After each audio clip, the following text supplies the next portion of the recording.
এখন বাজে রাত 10টা, চলো দেখায়। এই দেখো 10টা বাজে পার হয়ে গেছে, আর এই যে রেডি হয়েছি চা খেতে যাচ্ছি, আর রাতই এই দেখো। চলো যাই, তারপর আবার কথা হবে। শোনো রেডি? শোনো রেডি, চলো। এই চলে এসছে আমাদের প্রাইভেট কার, আর উঠে পড়লাম আমাদের প্রাইভেট কারে। উঠেই সাথে সাথে সোনাই আদর করতে লেগেছে ওর মিমিকে। এই দেখো, চলো দিদিকে এবার জিজ্ঞেস করি কোথায় যাচ্ছে। এই এই এই আমার কাছে বল, এত রাতে কোথায় বেরিয়েছিস তুই? এই আমি বলছি কোথায় যাচ্ছিস? আমরা এখন চা খেতে যাচ্ছি স্টেশনে।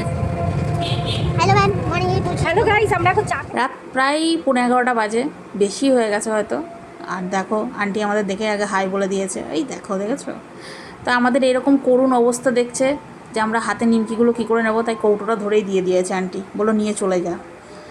আমরা চা খেয়ে নিয়েছি, দিদি চারিদিকের কাজ সেরেছে তারপরে চা খাচ্ছে। ওর ওটা অভ্যাস ঠান্ডা চা খাওয়া। তারপর আর কি, বাবা বললো বাড়ি যাবি? আমি বললাম না, এই সুযোগটা যখন পেয়েছি কাজে লাগাবো, চলো হাওয়া খাইয়ে নিয়ে আসো। তাই বাবা পাগলের মতো এদিক ওদিক হাওয়া খাওয়ালো। তারপরে আমরা রাত্রেবেলা কটা ফটো তুললাম, বাড়িতে এসে ডাল সিদ্ধ আলু সিদ্ধ সব একসাথে চটকে ডিমের অমলেট করে খেয়ে দিয়ে শুয়ে পড়লাম। Tata, good night.